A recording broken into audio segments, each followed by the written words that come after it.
Preservar la santidad es el camino de salvación eterna. Preservar la santidad es el camino de salvación eterna. Preservar la santidad es el camino de salvación eterna. Preservar la santidad es el camino de salvación eterna. Feliz y bendecida tarde de victoria, preciosos reyes amados. Que la gracia, la paz, el amor, la unción, la sabiduría y la ternura del amor del Padre, Jehová de los ejércitos, el creador de todo cuanto hay, cuanto existe, que sostiene todo lo que vemos y lo que no vemos, lo mantiene y lo sostiene a salvo. Feliz Shabbat en esta tarde maravillosa, donde venimos a su presencia a compartir, a tener una comunión, en su regazo, para que Él en su inmenso amor y su bondad nos revele todo lo que tiene en este día de descanso, en este día que tiene reparado para que cada uno de sus hijos que vienen a su presencia, Él viene y le comunica, Él les da todo de su amor y todo de su unción y de toda la revelación que tiene a través de su Santo Espíritu. Y le decimos al Padre en esta tarde maravillosa, le adoramos y le bendecimos, Padre amado de la gloria, Jehová de los ejércitos. Tú eres santo, tú eres fiel, tú eres justo, tú eres verdadero Dios, tú eres verdadero santo, tú eres nuestro Señor y único Salvador, que nos has dado en Yeshua HaMashiach la salvación, que nos has dado en Yeshua HaMashiach el perdón, que nos has dado en Yeshua HaMashiach vida eterna. Por eso te alabamos, te bendecimos en esta tarde, por tu inmenso amor, tu bondad, por tu inmenso amor y la ternura de la revelación de tu Santo Espíritu. Abba Kadosh, donde emana toda santidad. Abba Kadosh, Santísimo Señor, Padre de la gloria, eres tú santo, eres tú perfecto, eres tú genuino, eres tú grande y poderoso. Vengo a tu presencia, venimos a tu presencia con todos aquí presentes, alegres a tu presencia, como dice el salmista, a adorarte, a bendecirte, a darte gracia, gloria y honra. La mejor virtud que tú nos has dado, Señor, en el perdón de los pecados, es poder estar en tu presencia, dándote gloria, dándote alabanza, dándote adoración, que solamente tú eres digno, Padre Santo, Jehová de los ejércitos, que vives y gobiernas todo el universo con la presencia de tu Hijo amado, nuestro Señor Yeshua HaMashiach, que nos ha mostrado la ternura de tu bondad, que realmente tú eres bueno, eres santo, justo, perfecto y verdadero. Por eso te adoramos y te bendecimos, y este día es anhelado, este día es esperado para venir a tener una comunión contigo, recostado a tu pecho, recostado en tu diván, escuchando de tu voz, escuchando de la revelación de tu Santo Espíritu, y decirte gozosamente, Señor, que este día esperado para nosotros es realmente el Shabbat, es nuestra delicia. El Shabbat es nuestra delicia. Feliz Shabbat Shalom. Feliz Shabbat Shalom. Ha comenzado el Shabbat Shalom. Amén, amén y amén. Amén, amén y amén. Primera lectura del libro de Isaías, capítulo 2, versos del 1 al 5. Isaías, hijo de Amós, tuvo esta visión acerca de Judá y de Jerusalén. Al fin de los tiempos, el cerro de la casa de Jehová será puesto sobre los altos montes y dominará a los lugares más elevados. Irán a verlo todas las naciones y subirán hacia él muchos pueblos, diciendo: venga, subamos al cerro de Jehová, a la casa del Dios de Jacob, para que nos enseñe sus caminos y caminemos por sus sendas, porque la enseñanza irradia de Sión. De Jerusalén sale la palabra de Jehová. Hará de árbitro entre las naciones y a los pueblos dará lecciones. Harán arados de sus espadas y sacarán hoces de sus lanzas. Una nación no levantará la espada contra otra y no se adiestran para la guerra. Pueblo de Jacob, ven, caminemos a la luz de Jehová. Amén. El salmo del día de hoy es el Salmo 122, versos del 1 al 2, versos del 4 al 5, del 6 al 7 y del 8 al 9. Vamos alegres a la casa del Señor. Vamos alegres a la casa del Señor. Vamos alegres a la casa del Señor. Vamos alegres a la casa del Señor. Me puse alegre cuando me dijeron, vamos a la casa del Señor. Ahora nuestros pasos se detienen delante de tus puertas, Jerusalén. Vamos alegres a la casa del Señor. Vamos alegres a la casa del Señor. Vamos alegres a la casa del Señor. Vamos alegres a la casa del Señor. Allá suben las tribus del Señor, la asamblea de Israel, para alabar el nombre del Señor, pues allí están las cortes de justicia, los ministerios de la casa de David. Vamos alegres a la casa del Señor. Vamos alegres a la casa del Señor. Vamos alegres a la casa del Señor. Vamos alegres a la casa del Señor. Para Jerusalén pidan la paz, que vivan tranquilos los que te aman, que la paz guarde tus muros y haya seguridad en tus palacios. Vamos alegres a la casa del Señor. Vamos alegres a la casa del Señor. Vamos alegres a la casa del Señor. Vamos alegres a la casa del Señor. Por mis hermanos y por mis amigos quiero decir, la paz esté contigo. Por la casa del Señor nuestro Dios, pido para ti la felicidad. Amén. Vamos alegres a la casa del Señor. Vamos alegres a la casa del Señor. Vamos alegres a la casa del Señor. Vamos alegres a la casa del Señor. Vamos alegres a la casa del Señor.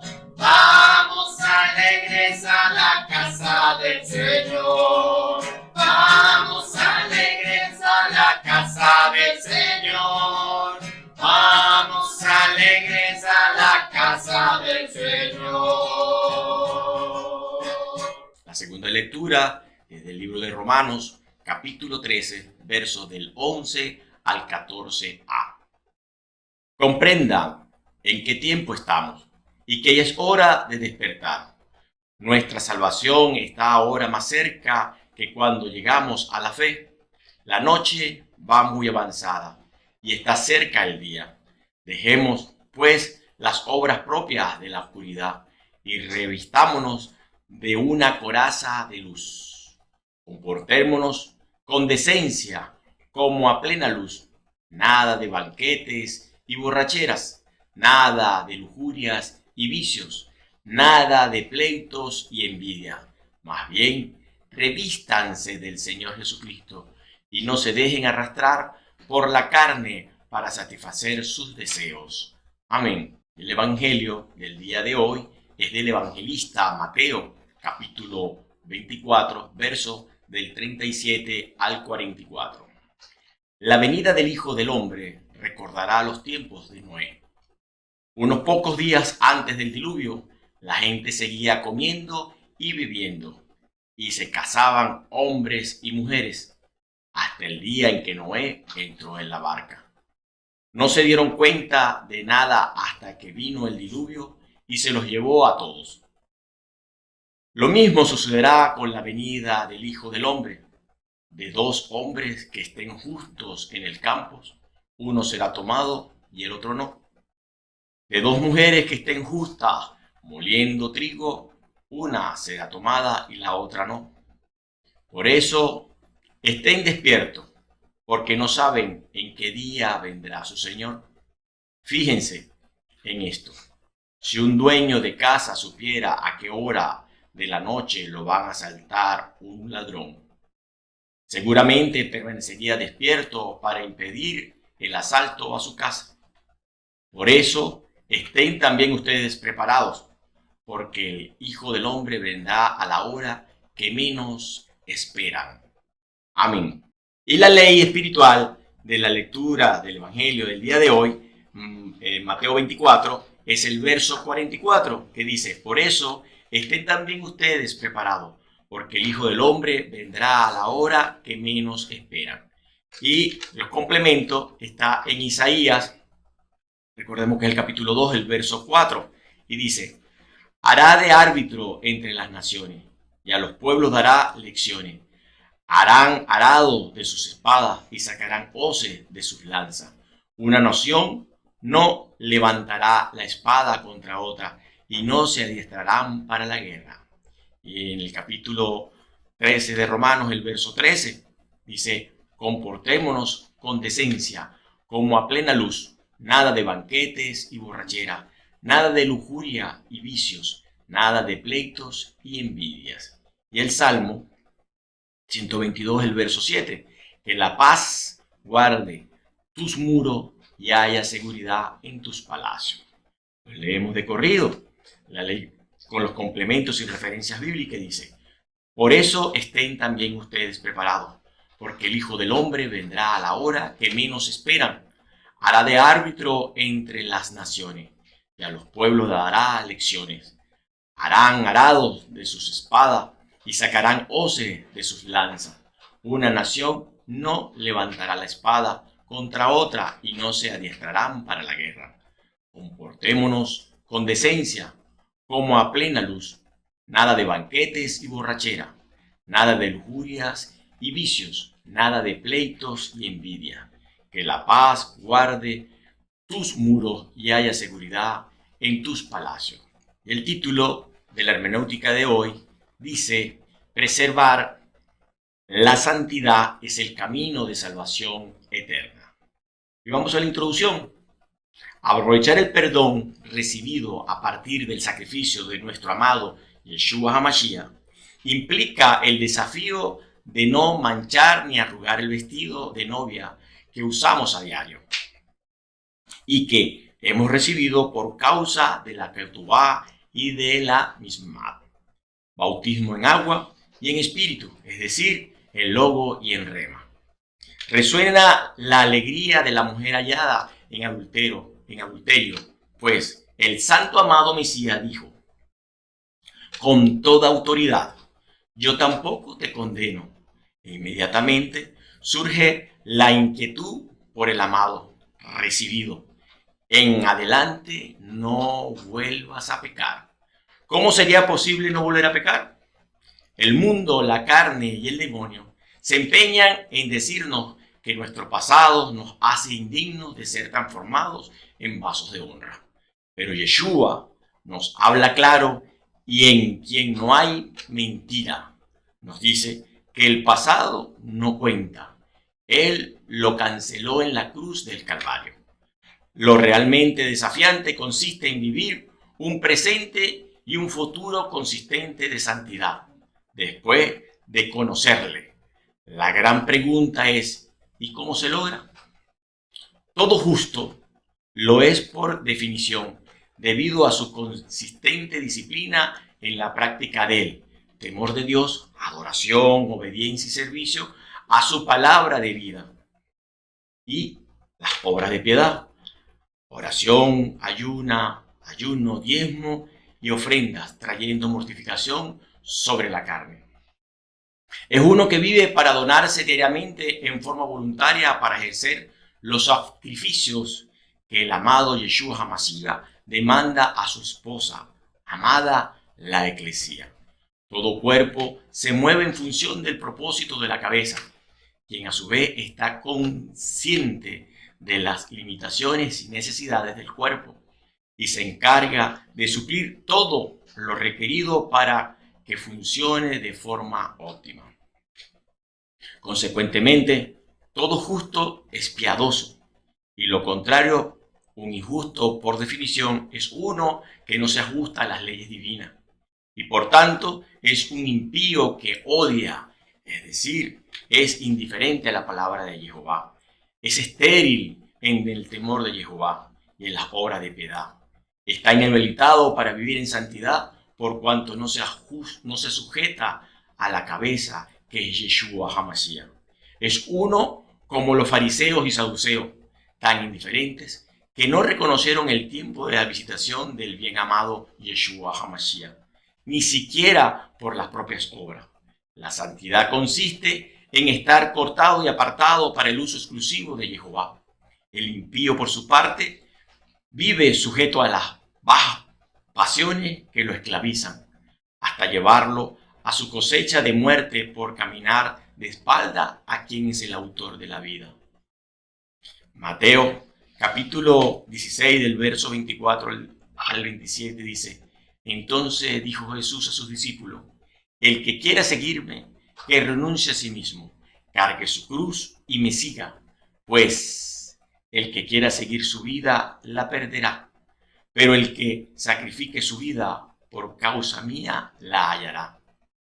¿De qué le sirve a uno ganar el mundo entero si se destruye a sí mismo? ¿Qué dará para rescatarse a sí mismo? Sepan que el Hijo del Hombre vendrá con la gloria de su Padre, rodeado de sus ángeles, y entonces recompensará a cada uno según su conducta. En lo que respecta al Evangelio, se presenta hoy la apertura del año litúrgico con el primer domingo de Adviento, después de cerrar con la celebración de Cristo Rey, el ciclo C, con la predicación de mi amado Hijo, el precioso Rey Santo Alejandro Daniel, dando inicio así al ciclo A. Yeshua nos anima a vivir de acuerdo a la dignidad del traje de santidad que hemos recibido, por lo que debemos perseverar haciendo la voluntad del Padre Eterno, pidiendo la asistencia en todo tiempo del Ruach HaKodesh para que todas nuestras obras sean realmente fructíferas para el reino del amado Yeshua HaMashiach. Hace hincapié en que los que odian serán como los días de Noé, gente simple que por no cultivar su vida espiritual solo advertirá el juicio cuando ya sea demasiado tarde. En cuanto a la primera lectura, el profeta Isaías nos habla del imponente tiempo del fin, mostrando la misericordia desbordante de Jehová, dándose a conocer a los gentiles de las naciones, quienes suben el monte Sión para ser enseñados a caminar en la santidad requerida, al mismo tiempo que plantea el castigo para quienes lo desprecian ignorándole. En cuanto a la segunda lectura, el apóstol Pablo nos habla de vivir apartados de las tinieblas para ingresar al ejército de la luz que toma las armas de la santidad para vivir apegados a los mandamientos, aniquilando en nosotros todo rastro de vicio carnal que pudiera entorpecer nuestros caminos de santidad. En lo que respecta al Salmo, se nos anima a seguir el trayecto de santidad de subida hacia Jerusalén celestial, con gritos de júbilo, en alabanzas continuas a Jehová, quien siendo el creador imponente de todas las cosas, ha tenido misericordia de nosotros, nos ha purificado y nos ha invitado a tener comunión con Él en su monte santo. Comenzamos con el diagnóstico del Evangelio. El Evangelio de hoy es parte de una sección apocalíptica de 2 capítulos que comienza con la predicción de Yeshua que el templo será derrumbado. Capítulo 24, versos del 1 al 2. Dos preguntas de los discípulos. ¿Cuándo serán estas cosas? ¿Y qué señal habrá en tu venida y del fin del mundo? Capítulo 24, verso 3. Cuando este evangelio fue escrito, probablemente en los años 80, del 80 al 85 después de Cristo, el templo ya había sido destruido en el año 70 después de Cristo. Entonces la pregunta, ¿cuándo serán estas cosas? Ya ha sido contestada los capítulos 24 y 25. Por lo tanto, se enfocan en la segunda pregunta, ¿qué señal habrá? Yeshua le contesta a los discípulos en el verso del 3 al 8, dando señal del fin de la edad. En el verso del 9 al 14, prediciendo persecuciones, y en los versos del 15 al 28, contando del sacrilegio desolador profetizado por Daniel. Y también en el mismo capítulo 24, del 29 al 31, prediciendo señales celestiales y la venida del hombre, del Hijo del Hombre. Y del verso 32 al 35, dando la parábola de la higuera. Hoy el Evangelio comienza en este lugar, pero es una tela con el resto de los capítulos 24 y 25. El día y la hora nadie lo sabe. El verso 36 dice, por lo que se refiere a ese día y cuándo vendrá, nadie lo sabe, ni siquiera los ángeles de Dios, ni aún el Hijo, sino solamente el Padre.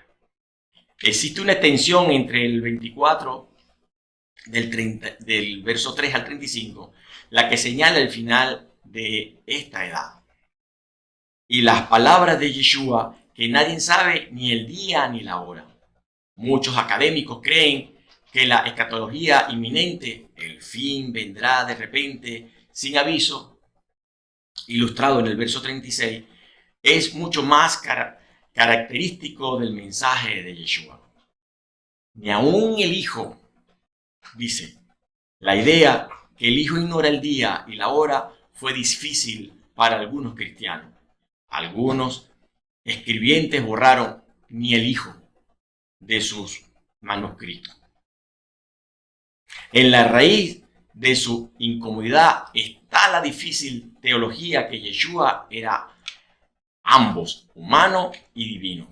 Filipenses, capítulo 2, verso del 15 al 11, que menciona a Cristo vaciándose a sí mismo, nos ayuda a apreciar las limitaciones que Cristo asumió en la encarnación.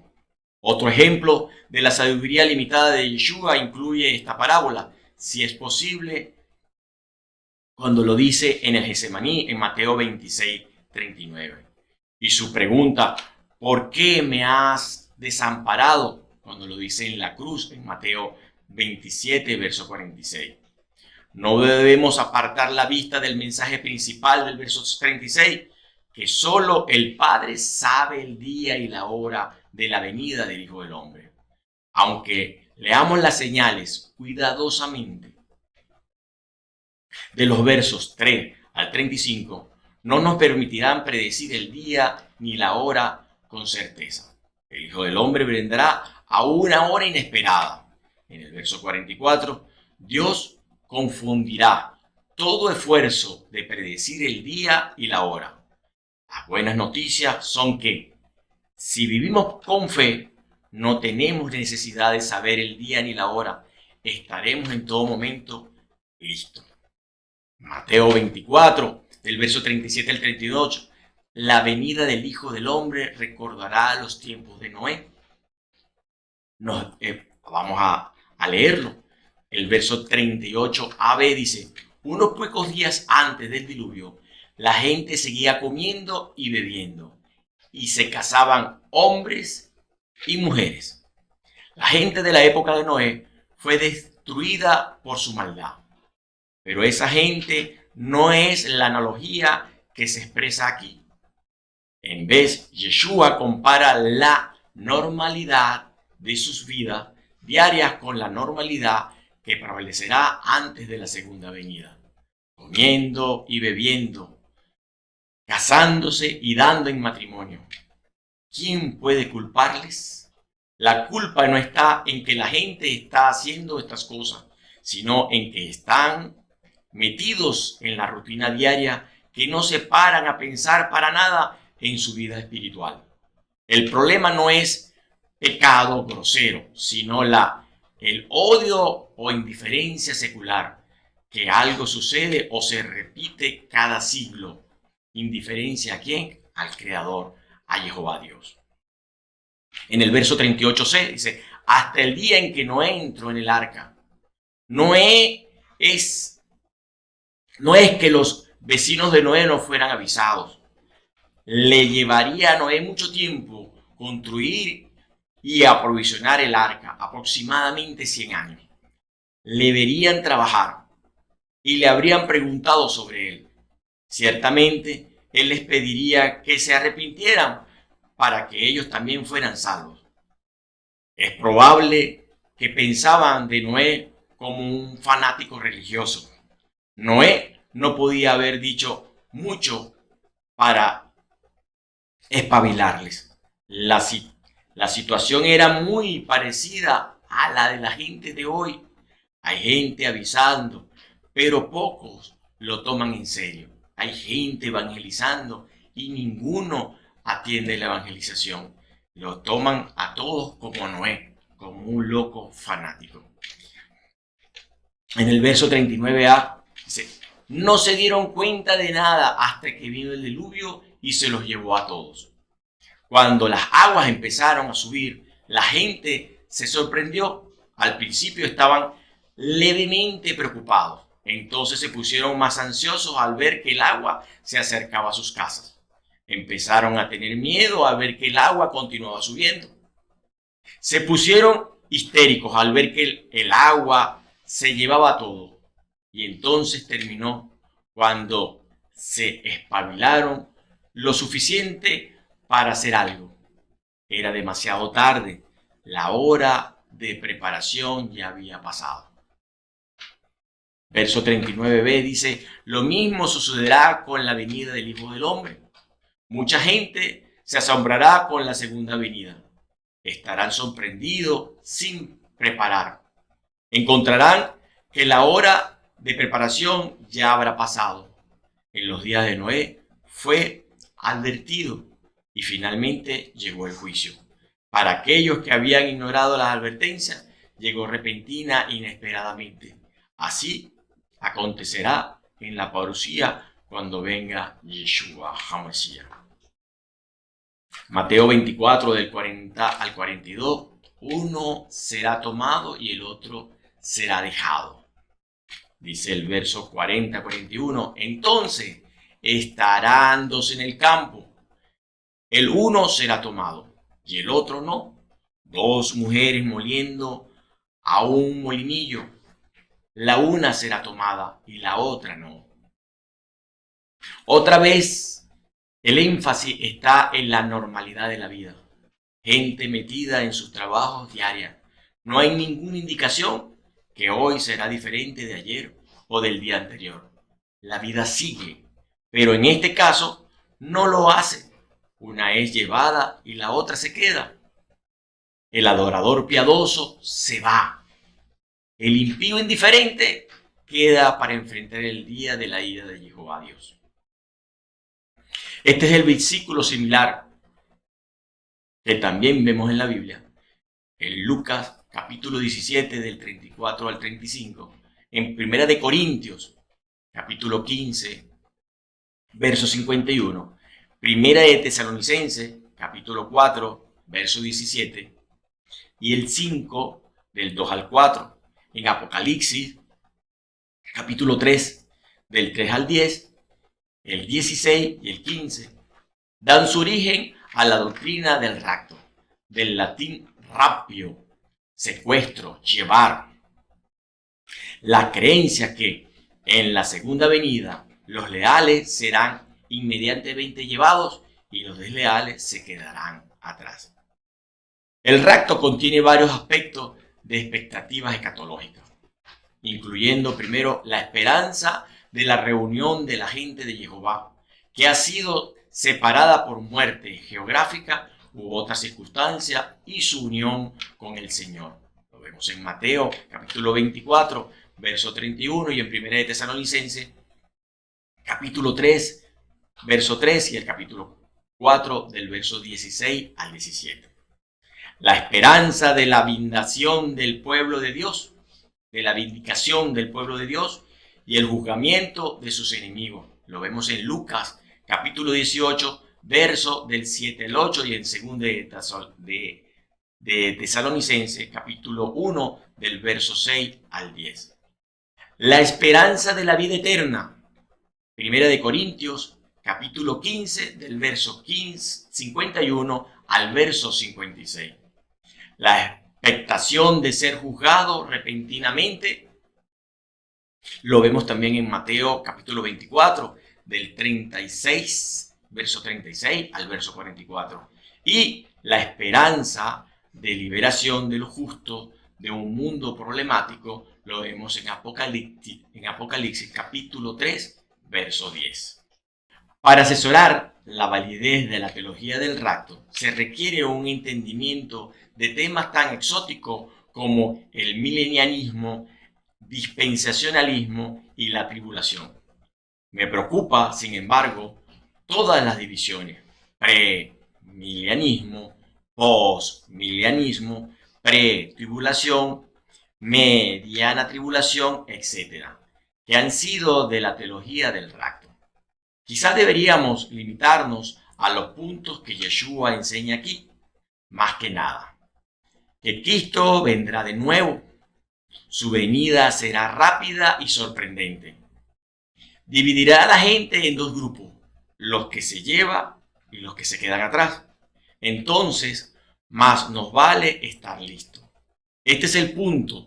Más nos vale estar listos. Si nos concentramos en estar listos, podemos dejar el resto en manos de Cristo, el Mesías.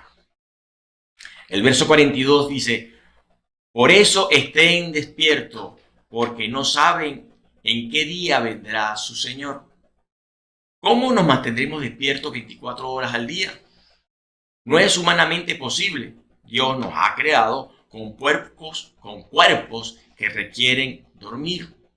Nuestra preparación tiene que ver con estar despiertos espiritualmente, no físicamente. La persona que vive en constante compañía con Yeshua no será amenazada por la repentina aparición del novio, tal como se aprecia en la parábola de las 10 vírgenes. En principio, todas dormían. En vez, la venida de Yeshua será una ocasión para alegrarse, muy parecida a lo que sentimos cuando vemos a un ser querido, después de mucho tiempo privados de su presencia, o como la alegría que siente una persona perdida al ver que alguien viene a su rescate. En Mateo 24, del verso 43 al 44, el ladrón había de venir. El verso 43 dice: fíjense en esto. Si un dueño de casa supiera a qué hora de la noche lo van a asaltar, un ladrón seguramente permanecería despierto para impedir el asalto a su casa. Por eso, estén también ustedes preparados. Verso 44a. No hagas una preparación especial. Vive preparado. Estate preparado. Cumple tus días siempre esperando la gran sorpresa. La preparación constante es lo único que nos guarda. El verso 44b. Porque el Hijo del Hombre vendrá a la hora que menos espera. Esto repite el énfasis del verso 36, que abre esta sección, tratándose de la hora inesperada de la venida del Hijo del Hombre, terminando esta lección en un tono positivo. Pasamos al pronóstico del Evangelio. Al concluir nuestra lectura, Yeshua da 3 parábolas que se relacionan directamente con nuestro texto. La parábola de los esclavos leales y desleales, que está en el capítulo 24, de los versos del 45 al 51. El amo premia al esclavo leal, a quien encuentra trabajando cuando llega, pero destruye al esclavo desleal cuando lo encuentra festejando en vez de trabajando. La parábola de las 10 damas de honor, en el capítulo 25, versos del 1 al 13, 5 que fueron sabias y estaban preparadas, y 5 que fueron tontas y estaban sin preparar. La parábola de los talentos, que va del mismo capítulo 25, del verso 14 al 30, en la que el amo alaba a los esclavos que usaron su propiedad sabiamente, pero condena al esclavo que no lo hizo. Esta sección apocalíptica concluye con la presentación de Yeshua del juzgamiento de las naciones, que va del verso 31 al 46 del capítulo 25, en la que el Hijo del Hombre separará a la gente en 2 categorías: las ovejas, que ayudaron a uno de estos pequeñitos, por lo tanto sirvieron a Cristo, y las cabras, que faltaron en proveer este tipo de servicio. Las ovejas son bienvenidas al reino, pero las cabras son condenadas al fuego eterno, preparadas para el demonio y sus ángeles, lo dice el capítulo 25, el verso 41. En el Evangelio, en el control del pronóstico, un problema con esta lección del Evangelio es que nos pide estar listos sin decirnos cómo hacerlo. ¿Qué debemos hacer? Una clara respuesta se encuentra al final de esta sección apocalíptica cuando Yeshua dice: que dando de comer a los pobres, dando de beber a los sedientos, dando la bienvenida a un desconocido, vistiendo a los desnudos y visitando a los prisioneros. Que son actividades que contarán a nuestro favor como si la hubiéramos hecho con Cristo mismo, lo dice en el capítulo 25, el verso 31 al 46. Ahora bien, no se trata de establecer una organización no gubernamental como la ONG, que se trata de entidades de iniciativa social y fines humanitarios, que son independientes de la administración pública y que no tienen afán lucrativo.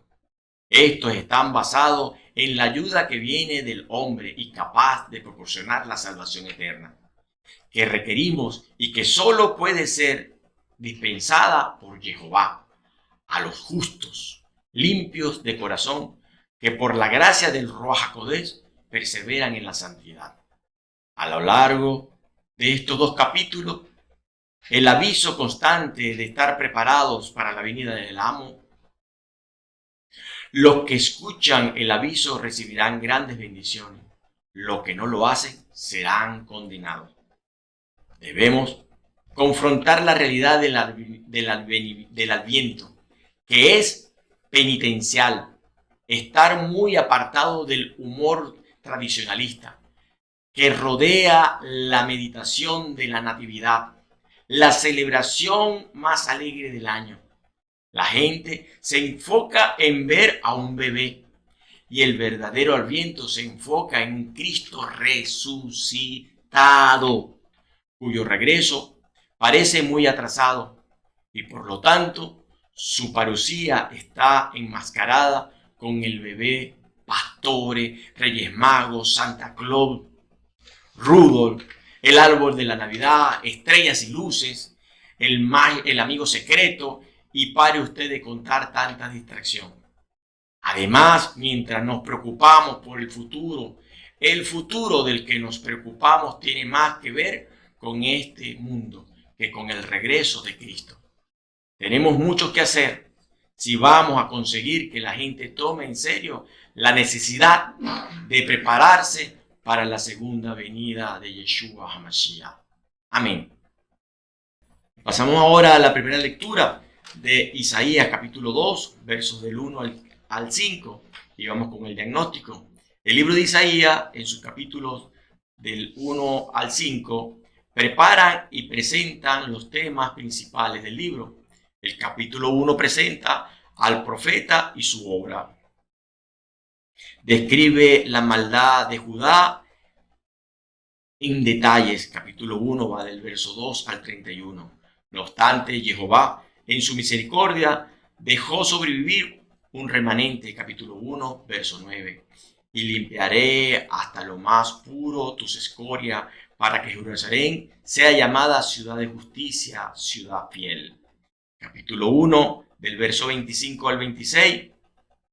Mas los rebeldes y pecadores a una serán quebrantados, y los que dejen a Jehová serán consumidos. Capítulo 1, verso 28. El capítulo 2 repite la introducción del 1:1, guarda la promesa que Jerusalén será una ciudad sagrada para muchas naciones. El capítulo 2 del verso 2 al 4, el profeta clama a la casa de Jacob para caminar a la luz de Jehová en el verso 5 del capítulo 2.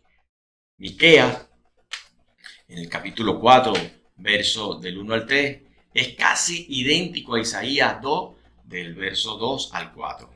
Esto nos hace preguntar si Miqueas copió de Isaías o Isaías de Miqueas, o si ambos copiaron de una fuente independiente. La respuesta definitiva para esta pregunta radica en la calidad de la poesía, lo que nos hace pensar con certeza que el origen de ambos está inspirado por el Ruach HaKodesh. Isaías capítulo 2 verso 1, lo que vio Isaías, hijo de Amós. Isaías 1, Isaías, hijo de Amós, tuvo esta visión acerca de Judá y Jerusalén. Lo que vio Isaías, hijo de Amós. Verso 1a-b. Parece extraño hablar de ver en lugar de oír una palabra, pero ambas, la vista y la palabra, sugieren revelación divina, una profecía que continúa hasta Isaías 4 y que está dirigida al reino del sur, Judá, y su capital, Jerusalén. El verso 1a-b, Isaías, hijo de Amós. No sabemos mucho más de Isaías de lo que se revela en este libro. La mayor parte de eruditos cree que Isaías escribió capítulos 1 del 1 al 39, este libro, y que otra persona o personas añadieron capítulos del 40 al 66. No sabemos nada de Amós, quien no se debe confundir con el profeta Amós. Acerca de Judá y Jerusalén, en el verso 1c, la ciudad de Jerusalén en la época de Isaías era un lugar marginado y vulnerable. Jerusalén vivió y floreció y también sufrió bajo grandes poderes. Pero el profeta percibe un futuro majestuoso para la ciudad. Este futuro majestuoso, sin embargo, no glorifica a la ciudad de Jerusalén, sino a Jehová. Isaías capítulo 2, verso 2, el monte de la casa de Jehová. El capítulo 1 habla del pecado de Judá y el juicio de su pueblo. Podría esperar. No obstante, el mismo capítulo 1 también ofrece un poco de esperanza del amor de Jehová. Al fin de los tiempos, el cerro de la casa de Jehová será puesto sobre los altos montes y dominará los lugares más elevados. La frase, al fin de los tiempos, señala hacia el futuro, pero no da ningún inicio de lo lejos que está ese futuro. Lo que sí está claro es que por la gracia del justo juez será un futuro glorioso al fin de los tiempos, como dice la Escritura. Se refiere al tiempo del Mesías, cuando el ungido del Señor reine sobre la tierra. El Nuevo Testamento utiliza la frase los últimos días o fin del tiempo en sentido escatológico. Fin del tiempo. Lo vemos en Hechos, capítulo 2, versos 17. En 2 de Timoteo, capítulo 3, verso 1. Y en Hebreos 1, 2. Santiago, capítulo 5, verso 3. Y también lo vemos en 1 de Pedro, capítulo 1, verso 5 y 20. Y en 2 de Pedro, capítulo 3, verso 3. La visión que Isaías comparte en estos versículos es una declaración de la certeza que la historia logrará su meta. Su culminación es el reino de Jehová, lo que significa una transformación total de las condiciones existentes, de nacionalidades y conflictos frente a la unidad y la paz. Aunque la visión no será cumplida hasta la segunda venida, ya que fue cumplida en parte en Pentecostés. En la cultura de la Biblia, generalmente, los montes eran un lugar donde encontrar a Dios.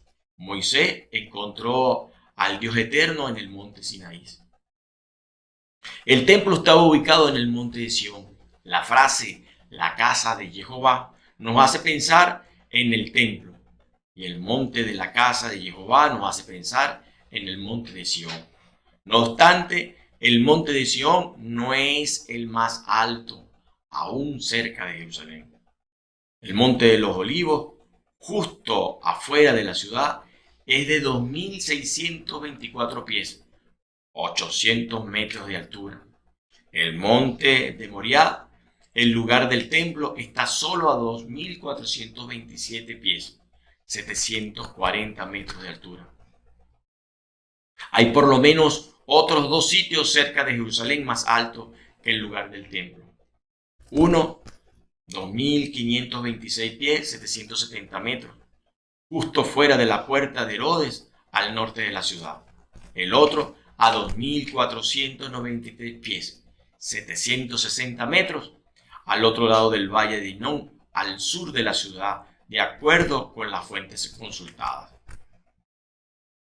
Otros atlas tienen información un poco diferente, pero no contradicen el hecho de que otros lugares en la cercanía sean más altos que el lugar del templo. El hecho de la casa de Jehová se establezca en el monte más alto simboliza el estatus de Jehová, que tendrá al fin de los tiempos. Aún Sinaí, el monte de la ley, pasará al trasfondo de base, porque el nuevo pacto contiene el antiguo. Isaías, capítulo 2, verso 3, vendrán muchos pueblos.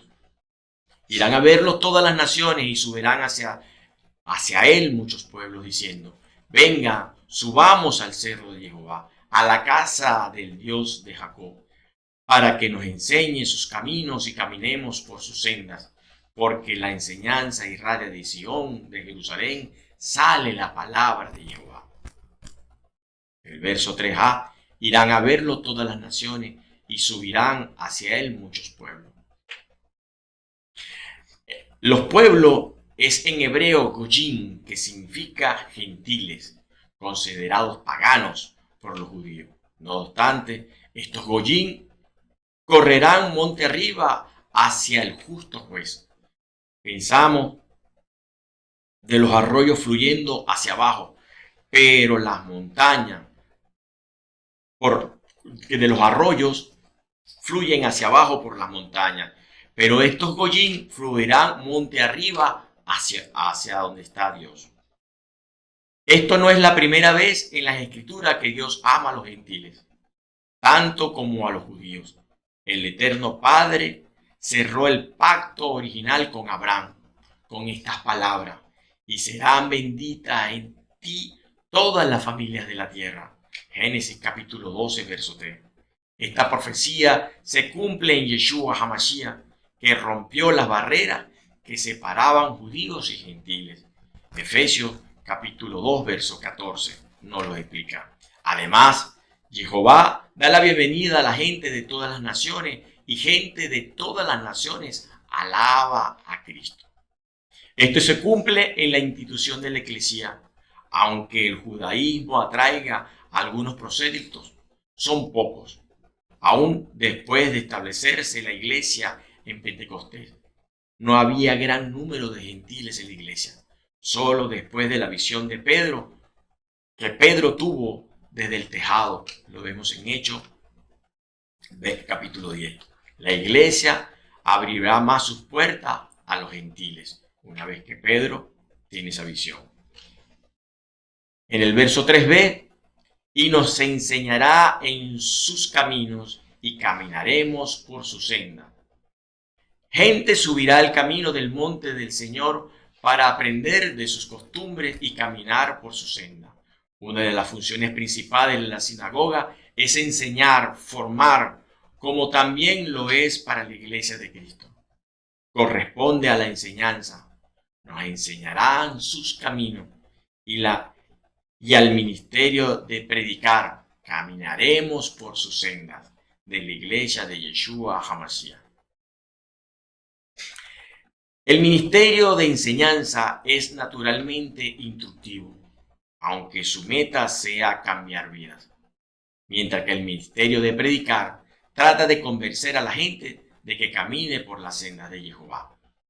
La enseñanza siempre es valiosa para todos, tanto los creyentes como para los desobedientes, porque hay más que aprender de Dios de lo que jamás llegaremos a aprender. También el predicar siempre es valioso, ya que ninguno de nosotros jamás será capaz de andar perfectamente por la senda de Jehová Dios.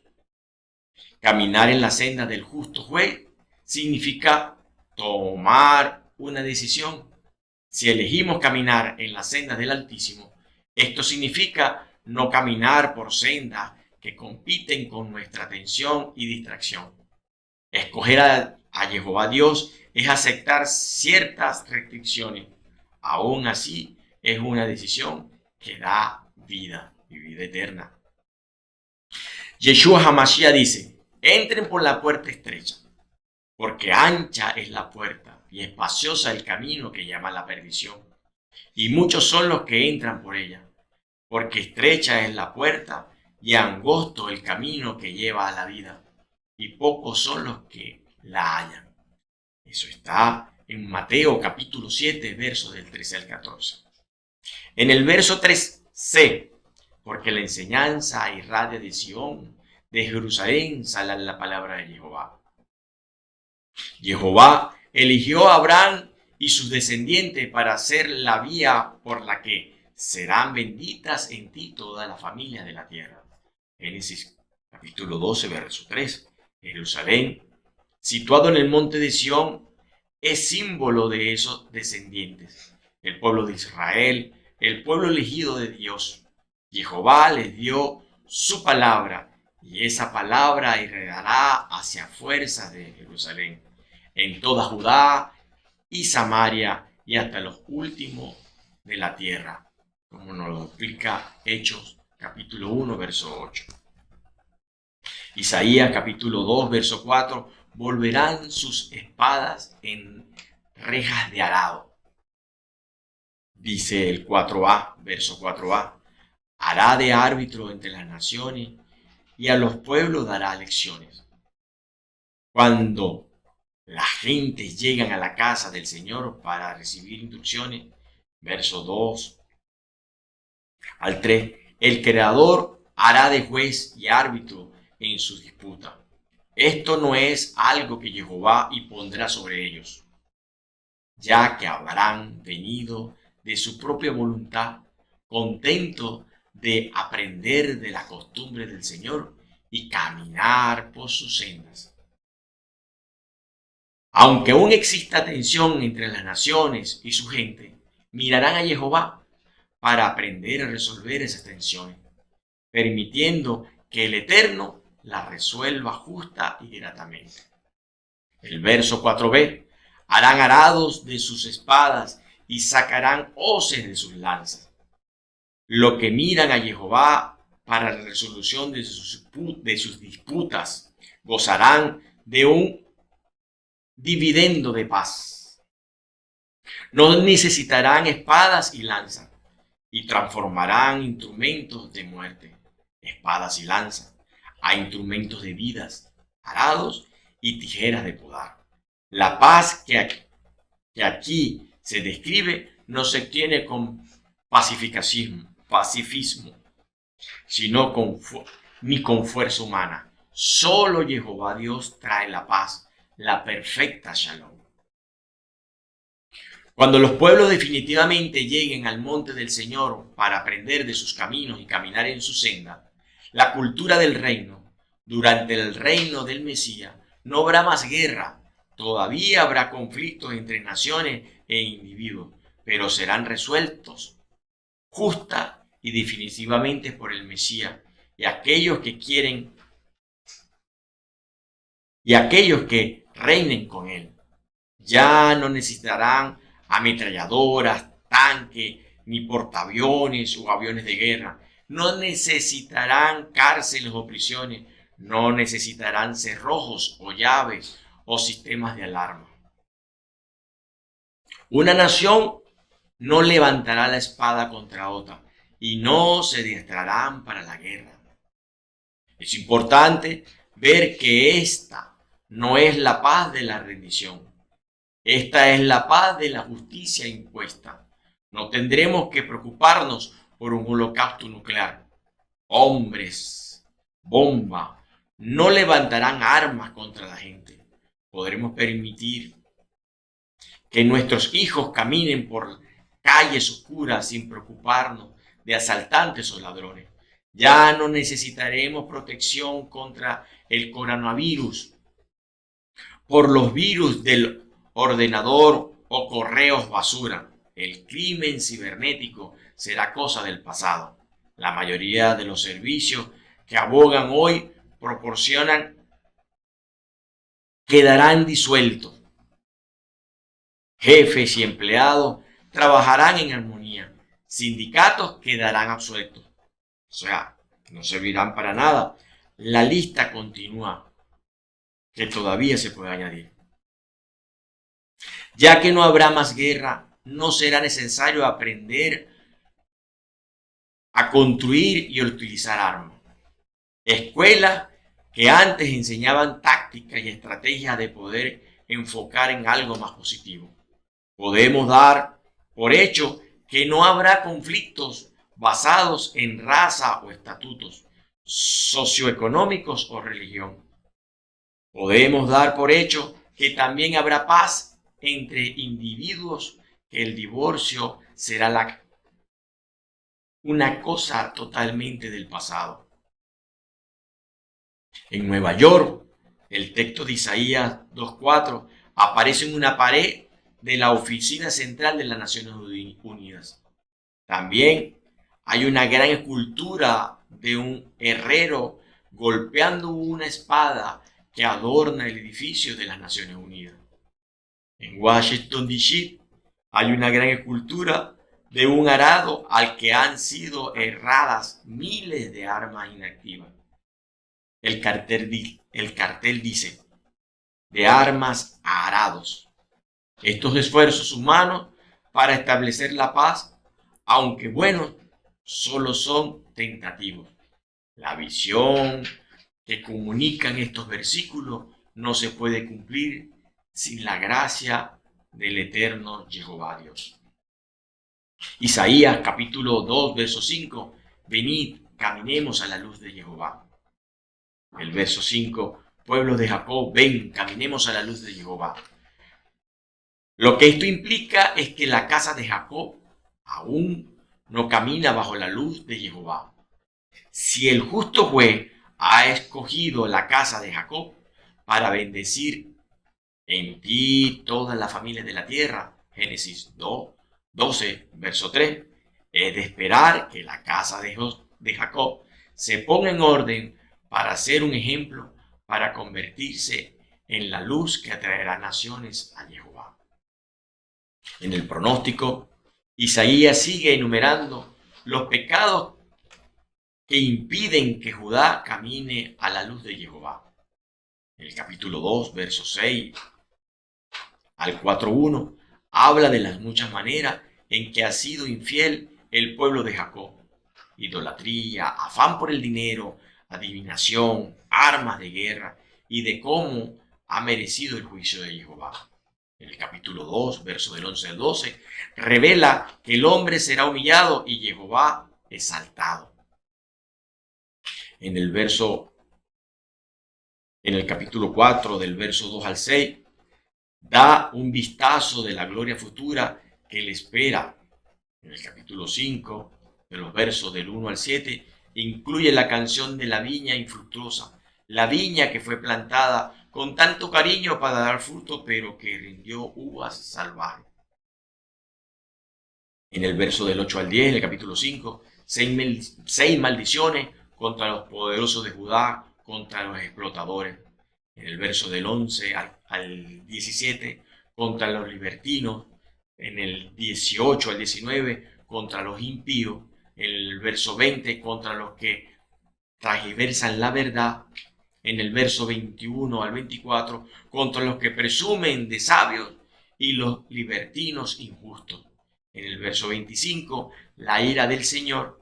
En el verso 26 al 30, el profeta denuncia la injusticia y dice que la gente sufrirá una destructiva invasión como juicio por sus pecados. En el capítulo 7, la promesa del Emmanuel como Salvador. En el control del pronóstico, el tono de estos capítulos entonces gira entre el juicio y la esperanza. Es el sentimiento de un amante, Jehová, que deseaba tanto, pero fue disgustado cruelmente. Sin embargo, se niega a perder la esperanza y sigue prometiendo un futuro glorioso. Como hijos de Jehová Dios, salvados a través de la sangre derramada por Yeshua en la cruz, debemos revisarnos a diario y si encontramos que cometemos pecados que desagradan al Padre bueno, debemos tomar la decisión de dejarlos de hacer. Para ellos, procuremos estar en paz con todos y progresar en santidad, pues sin ella nadie verá al Señor. Es perseverar en la santidad como camino para la salvación eterna. Adoremos al Creador de las cosas y demos el justo puestos a las cosas creadas. Cumpliendo Juan capítulo 23-24. Cumpliendo Juan 4 del verso 23 al verso 24. Pero la hora se acerca y ya ha llegado en que los verdaderos adoradores adorarán al Padre en espíritu y en verdad. Porque esos son los adoradores que quiere el Padre. Dios es espíritu y los que lo adoran deben hacerlo en espíritu y en verdad. Confiemos en aquel que vive por los siglos, en aquel cuya promesa nunca deja de ser, en aquel que estará con nosotros en la vida presente y por la eternidad. Caminemos llenos de gozo la senda estrecha, apartándonos decididamente de la ofrenda del libertinaje del mundo, carne y demonio. Ocupémonos más nuestros pensamientos en Jehová Dios y menos en el hombre. No despreciemos nuestra vida buscando agradar a los hombres, porque agradar a Dios es nuestro principal propósito en Yeshua HaMashiach. Amén. Continuamos con la segunda lectura, que es de la carta a los Romanos, capítulo 13, versos del 11 al 14a. Comenzamos con el diagnóstico. En el contexto de la lectura, antes Pablo advirtió: así que, hermanos, les ruego por la misericordia de Dios que presenten sus cuerpos en sacrificio vivo, santos, agradables a Dios, que es nuestro culto racional. y no se conformen a este siglo, más bien confórmense por la renovación de nuestro entendimiento para que experimenten cuál es la voluntad de Dios, que es buena, agradable y perfecta. Eso está en el capítulo 12, verso del 1 al 2. Explicó en detalle lo que eso significa en el capítulo 12 al 15. Cristianos han de amar a sus enemigos, está en el capítulo 12, versos del 9 al 21. Entregarse a las autoridades, respetarlas, está en el capítulo 13, del 1 al 17. Y amarse unos a los otros, está en el capítulo 13, del verso 8 al 10. Entonces Pablo dice que la fe debe alentar comportamientos apropiados. Dice, echemos pues las obras de la tiniebla y vistamos las armas de la luz, en el capítulo 13, verso 12. Romanos 13, verso 11, es la hora de levantarnos.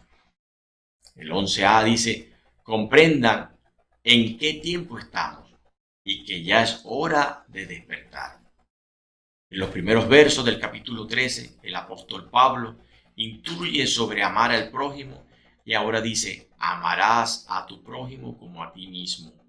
Pero hazlo, no solo porque la ley lo dicta, hazlo también especialmente porque sabes que lo hará, porque sabe que la hora es crítica. Hay dos palabras griegas para tiempo. Una es crono y kairos. Cronos tiene que ver con el tiempo cronológico, tiempo del reloj, el tiempo con el que seguimos nuestra vida diaria. Kairos tiene que ver con el tiempo especial, momentos especiales, las bifurcaciones en las carreteras que hacen toda la diferencia, momentos capaces de determinar destinos. Aquí Pablo utiliza kairos para mostrar que está hablando de un momento significante en el tiempo. ¿Qué kairo es el que habla Pablo? Es el amanecer de la nueva era que sigue a la resurrección de Cristo.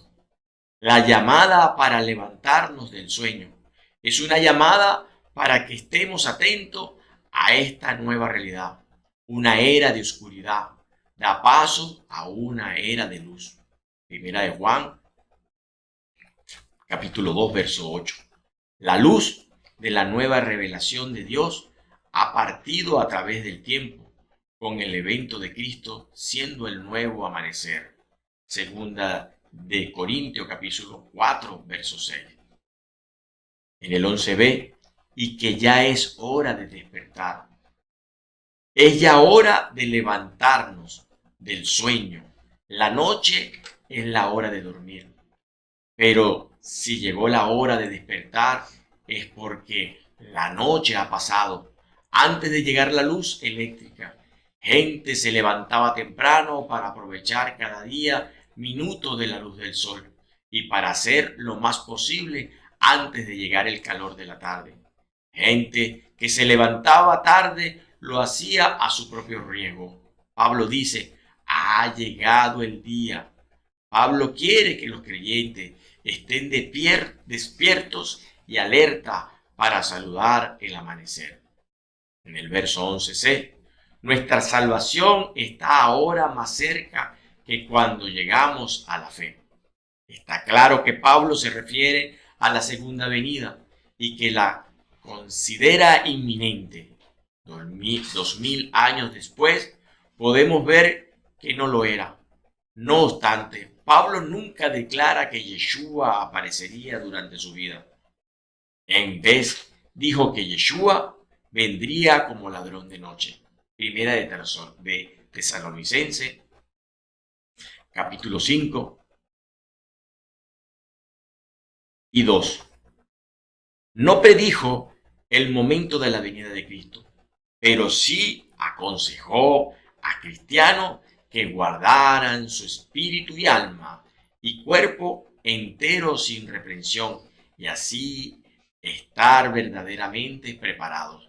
Primera de Tesalonicenses, capítulo 5, verso 23. Pablo no habla de la salvación como algo presente, solo dice que nos está más cerca en el momento de justificación.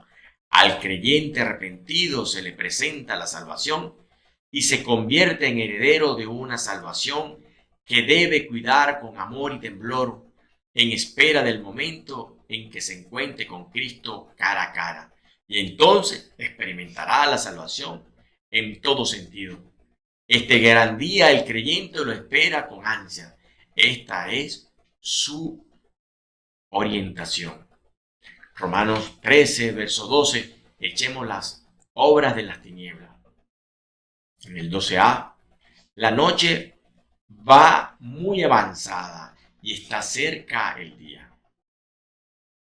Esta imagen concuerda con la temprana creencia cristiana que con la resurrección de Yeshua, la nueva era prometida por Dios ha amanecido. Pero ese día completo aún quedaba por llegar. Primera de Corintios, capítulo 15, versos del 20 al 28. Consecuentemente, cristianos viven en el intervalo que se encuentra entre las primeras señales del amanecer y el amanecer mismo. Y su comportamiento debe ser apropiado para el día, no de la noche. En el verso 12b, dejémonos pues las obras propias de la oscuridad y revistámonos de una coraza de luz.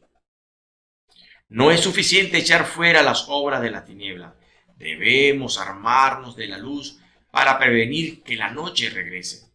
Debemos armarnos para la batalla porque nos esperan tentaciones frecuentes, la prueba constante de nuestras defensas, peligros que surgen en lugar inesperado, la lucha por la vida contra el mal. Efesios capítulo 5, verso del 11 al 14 dice, y no participen de las obras estériles de las tinieblas. Al contrario, pónganlas en evidencia.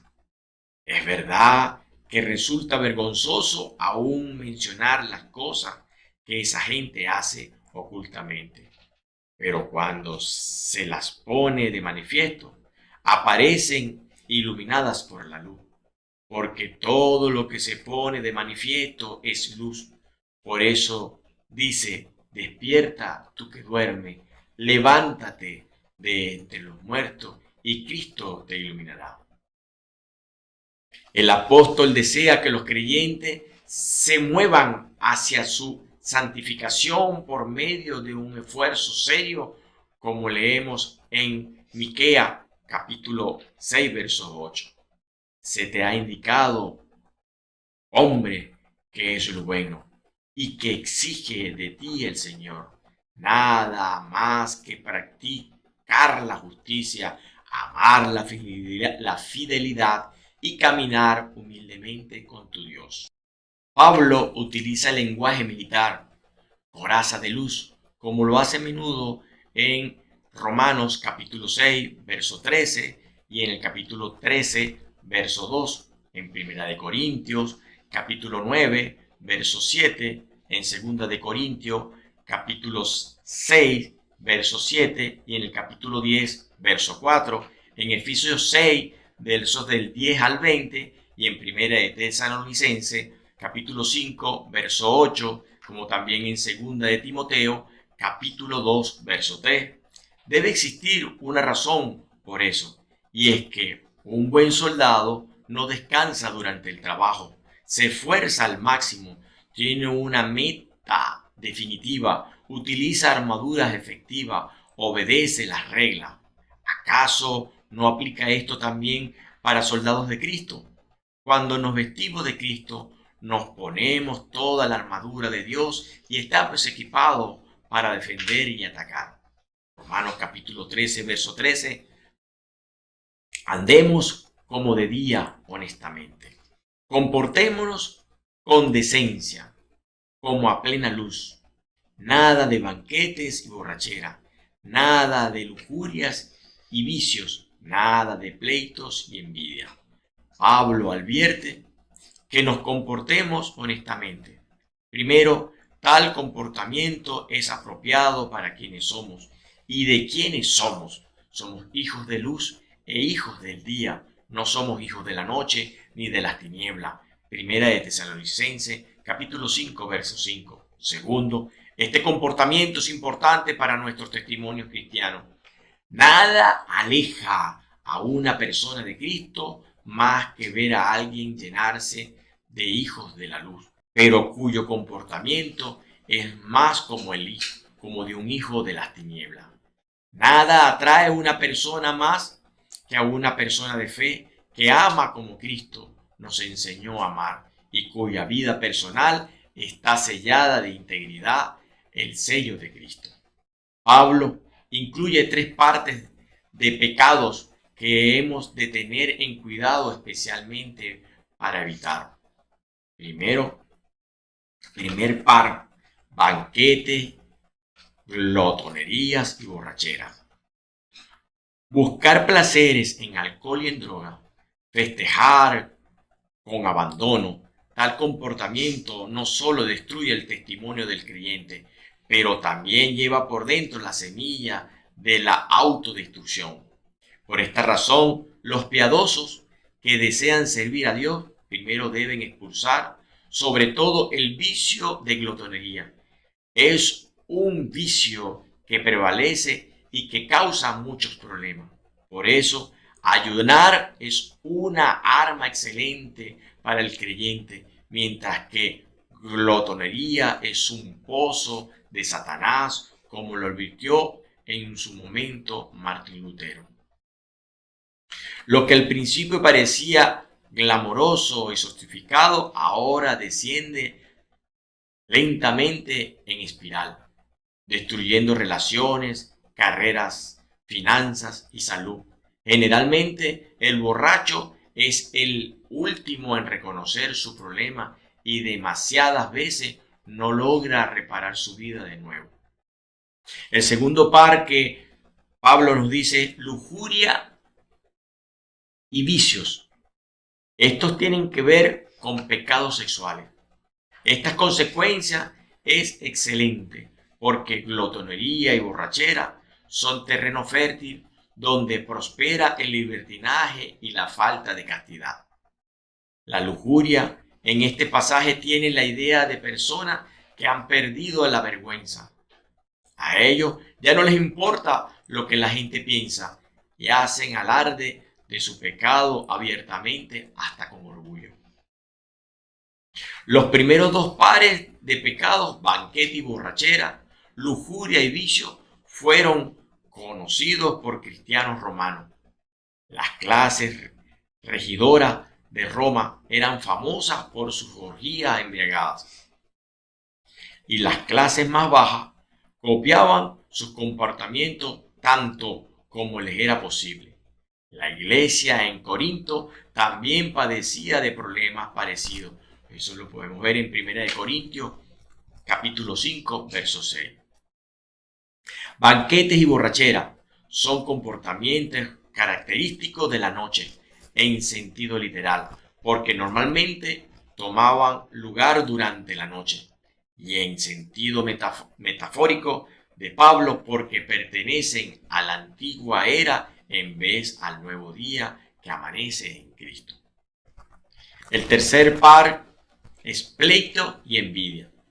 Desafortunadamente, parece que algunas congregaciones piensan de las peleas como el deporte de la casa.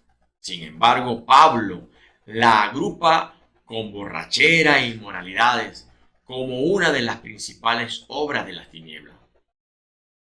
El deseo de ser número 1 resulta en pleitos interminables y celos de los que están delante. Es lo que Pablo llama envidia. Uno es típico de los que aspiran a dominar, mientras que el otro es típico de los que no han logrado dominar. Pablo incluye una lista de pecados peligrosos, parecidos, pero más completa en Gálatas capítulo 5, versos del 19 al 21. Dice, se sabe muy bien cuáles son las obras de la carne: fornicación, impureza y libertinaje, idolatría y superstición, enemistades y pelea, rivalidades y violencia, ambiciones y discordia, sectarismo, diserciones y envidias, ebriedades y orgía, y todos los excesos de esta naturaleza. Les vuelvo a repetir que los que hacen esta cosa no poseerán el reino de Dios. Romanos capítulo 13, verso 14, vestidos del Señor Jesucristo. En el verso 14a, más bien revístanse del Señor Jesucristo. Pablo pone Señor primero en este título, enfatizando el señorío de Cristo. Cuando nos vestimos de Cristo, haciéndole Señor sobre nuestras vidas, la tentación pierde mucha fuerza cuando miramos primero a Cristo para guiarnos en decisiones importantes. Él nos ayuda a evitar callejuelas oscuras y sin salida. Cuando honramos a Cristo en nuestras relaciones, Él nos ayuda a evitar que lastimemos a los demás y que nos destruyamos a nosotros mismos. La tentación continua, pero podemos confrontar con la confianza de que Cristo nos ayuda a vencerlas. En el verso 14b, no se dejen arrastrar por la carne para satisfacer sus deseos. En pocas palabras, Pablo dice, no planifiquen el pecado, no lo alojen dando bienvenida a su mente, no le ofrezcan ninguna oportunidad. Echen el pecado por tu puerta y ya no lo tendrás en la casa. La carne estará tan activa como le permitamos estar. Tenemos un trabajo por hacer para andar como de día, honestamente. Esto es asociarnos voluntaria y activamente con Yeshua, y se logra obedeciendo su palabra. Pasamos al pronóstico. El apóstol Pablo sigue girando instrucciones para fomentar la verdadera vida cristiana, para vivir apartados de las tinieblas, desechando toda obra de la carne que nos aparta de la santidad que se requiere para ver a Jehová Dios. En el capítulo 14, el verso 1, sean comprensivos con el que no tiene segura su fe y dejen las discusiones que terminan en división. En el verso 13 dice, dejemos pues de juzgarnos los unos a los otros. Examinémonos más bien, no sea que pongamos delante de nuestros hermanos algo que lo haga tropezar. En el verso 16, no den motivo de escándalo, aun cuando tengan la razón. En el verso 19, busquemos pues lo que contribuye a la paz y nos hace crecer juntos.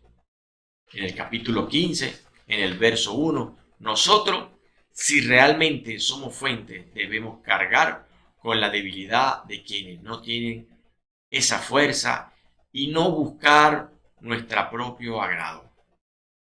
En pocas palabras, el apóstol Pablo está aconsejando Mateo 22, del 37 al 40, de amar a Dios sobre todas las cosas y al prójimo como a ti mismo. En el control del pronóstico, debido a que conocemos el peligro de los tiempos y anticipamos el pronto regreso de Yeshua HaMashiach, debemos ser más enérgicos y comprometidos a un caminar correcto con Jehová Dios, en lugar de un caminar dormido dando frutos de corrupción y de muertes. Podemos hacer muchas cosas cristianas eternamente y estar dormidos para con Dios, por no llevar una vida en el temor de Dios, en busca de una relación personal con Él. Por eso es necesario recordar que la carne es insaciable y que sus frutos tienen un destino final, la muerte eterna. Por ello, hemos de poner todo empeño por crucificarla, para obrar en todo conforme a la voluntad de Dios, con la mirada puesta en la vida eterna. Debemos renunciar a la práctica y a los hábitos del pecado, porque pretender ser cristiano sin dejar de pecar será como un intento en vano de tratar de vestirse de Cristo con un delantar pequeñito por encima de los harapos del pecado. Y ahora ya llegamos al salmo de esta hermenéutica del día de hoy, recordando que es el Salmo 122, los versos del 1 al 2, del 4 al 5, del 6 al 7 y del 8 al 9. El Salmo 122 lleva el título La canción de los peregrinos de David. Es una de las 4 canciones de los peregrinos que son específicamente atribuidas al rey David.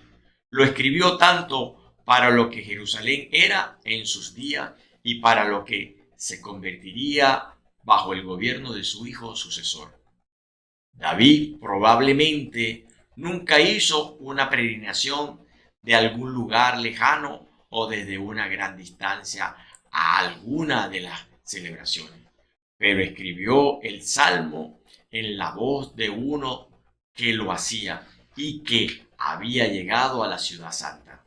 Fue escrito para que el pueblo lo cantara en los tiempos en los que subía a las festividades santas en Jerusalén. Nos llega como el tercero de la serie y parece ser apropiado para cantar cuando las personas habían entrado por las puertas y sus pies estaban dentro de la ciudad. El verso 1. Me puse alegre cuando me dijeron, vamos a la casa del Señor. Yendo a Jerusalén, David tenía en mente tanto a la comunidad, casa del Señor, como los individuos, me puse alegre.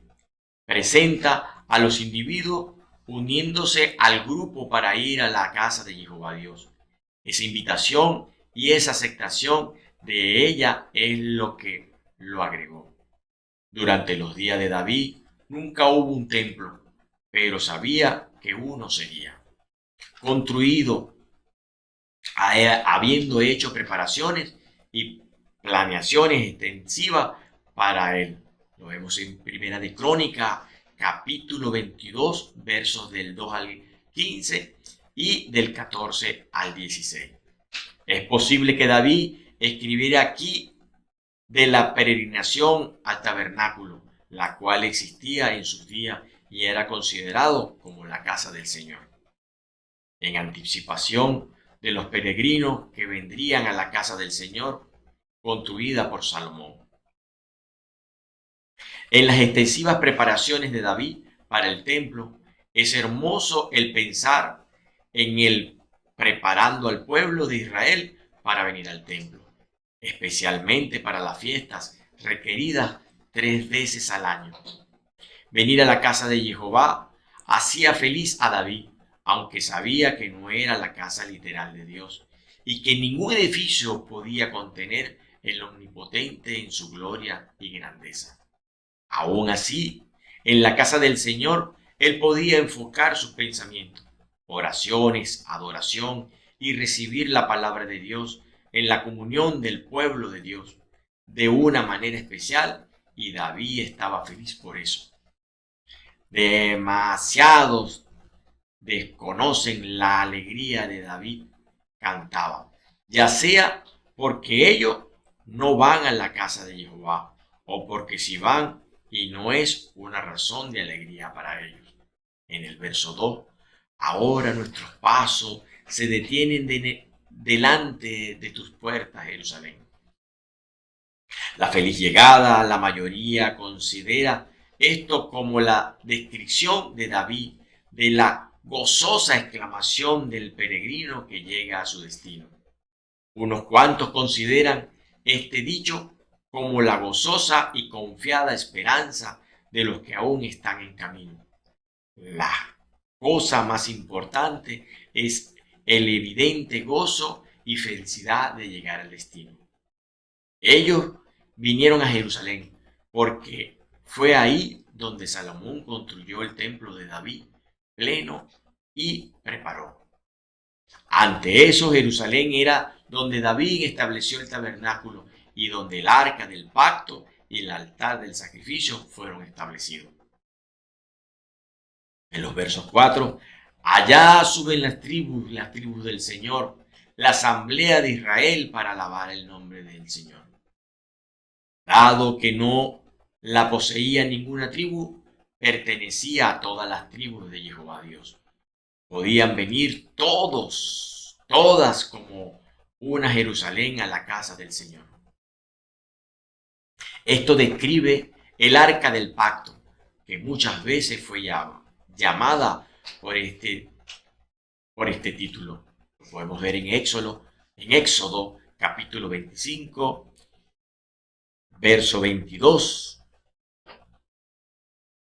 27, 21 y Números capítulo 1, verso 53. Representado el trono de Jehová Dios y su presencia en Israel. El testimonio dado a Israel era el centro del tabernáculo y más tarde del templo. El propósito principal de los festivales de Jehová Dios es Israel. Era para que el pueblo de Dios pudiera unirse y darle gracia. Su apreciación por lo que había hecho les daba fe acerca de lo que había en el futuro.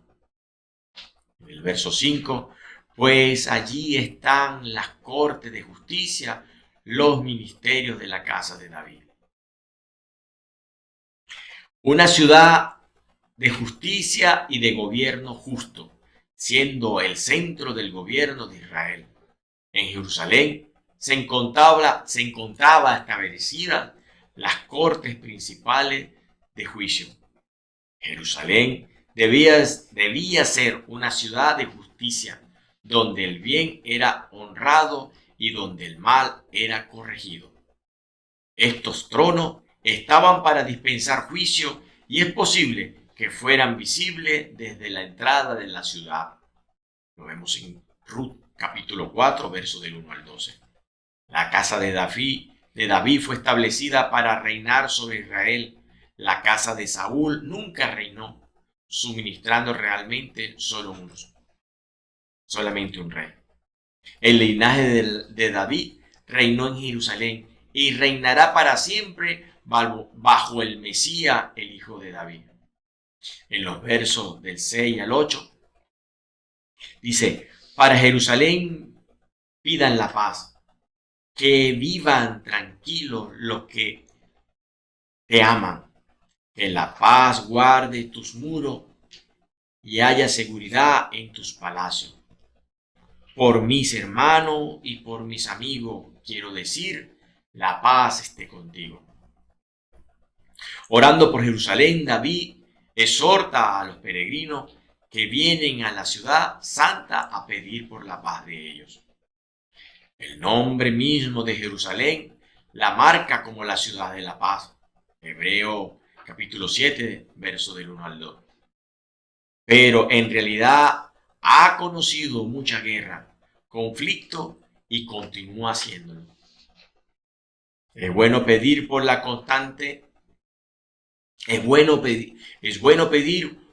constantemente elusiva paz de Jerusalén. David dio una oración para que sea hecha por Jerusalén. Incluye una bendición para aquellos que aman la ciudad y una petición directa de paz y de prosperidad para la ciudad. Oró por bendiciones sobre aquellos que aman y oraban por Jerusalén. Pero las bendiciones no eran solo para los individuos, sino para las comunidades de aquellos que se preocupan por la paz de Jerusalén.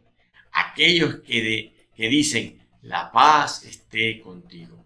En el verso 9, la casa del Señor, nuestro Dios, pido para ti la fidelidad.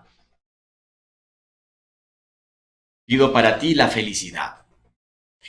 La razón para orar y para buscar el bien de Jerusalén, David entendió que la alegría y la bondad del peregrino hacia la ciudad de Dios no era primordialmente de naturaleza política. No era debido a la lealtad política, a un líder o a una filosofía. Era porque ahí estaba establecida la casa de Jehová Dios. Esto tiene una aplicación especial para el creyente bajo el nuevo pacto. Para nosotros, la eclesía es la novia de Jehová Dios. Para Yeshua, el novio, la cabeza. Hebreos capítulo 3, del verso 5 al 6 y del 10 y el 21. En Primera de Pedro, capítulo 2, verso 5. Lo que hace especial a la iglesia es que es la habitación de Jehová Dios, su casa, su cuerpo, donde su presencia la hace especial. Tal como era bueno para los peregrinos de Israel el buscar el bien de Jerusalén por el bien de la casa de Dios. Así los cristianos hoy en día pueden y deben buscar el bien de la sociedad por el bien de la casa de Jehová Dios. Amén. En conclusión, concretamente, Yeshua viene en la parucía como justo juez con vara de hierro, para otorgar a cada uno el salario que merece sus obras, ya sea como siervo fiel o como siervo negligente. Hoy, la palabra nos exhorta a estar listos, preparados, avivados en santidad, para servirle con toda santidad, y seramos como ellos dignos de la salvación definitiva.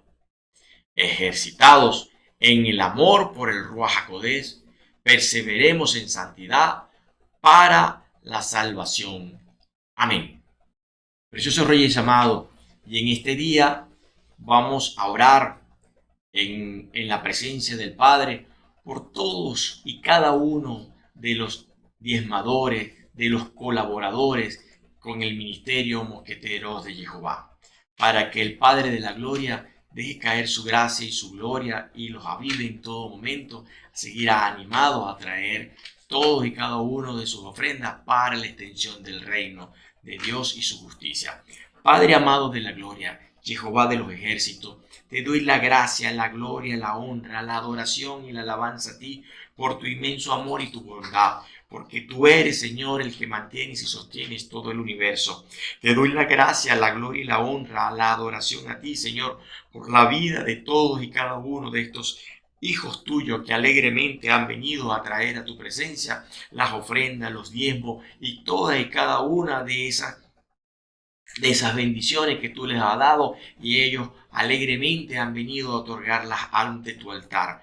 Padre amado, santo, en el nombre de Yeshua, te doy la gracia porque tú eres que los mantienes y sostienes en todo momento. Tú eres el que le das la salud, tú eres el que le das la prosperidad, tú eres el que le das todos y cada uno de los bienes. Tú eres Abba, tú eres papá, tú eres la fuente de provisión, tú eres el que los provee en sus casas, con sus hogares, tú eres el que le llena sus lacenas, tú eres el que los promueves en sus trabajos, tú eres el que los mantienes en todo momento, el que los custodias en sus caminos, en sus idas y en su venida, el que los da la paz que sobrepasa todo entendimiento, que duermen en paz en todo momento, que están conscientes de que tú eres el único fuente genuina de provisión. Abba, te doy gracia, gloria y honra por tu fidelidad, por la ternura de tu amor que los mantiene sanos, libres y prósperos en todos sus cuerpos, almas y espíritu. Abba, eres tú que con la ternura de tu amor los pones bajo las alas, como la gallina que los cubre a sus polluelos. Así eres tú con todos y cada uno de esos que son piadosos ante tu presencia. Te doy gracias por su vida, te doy gracias por su amor, te doy gracias porque tú eres el que les ha dado un Santo Espíritu para que estén atentos de estar en tu presencia, trayendo en todo momento sus ofrendas y sus diezmos y todas y cada una de sus colaboraciones.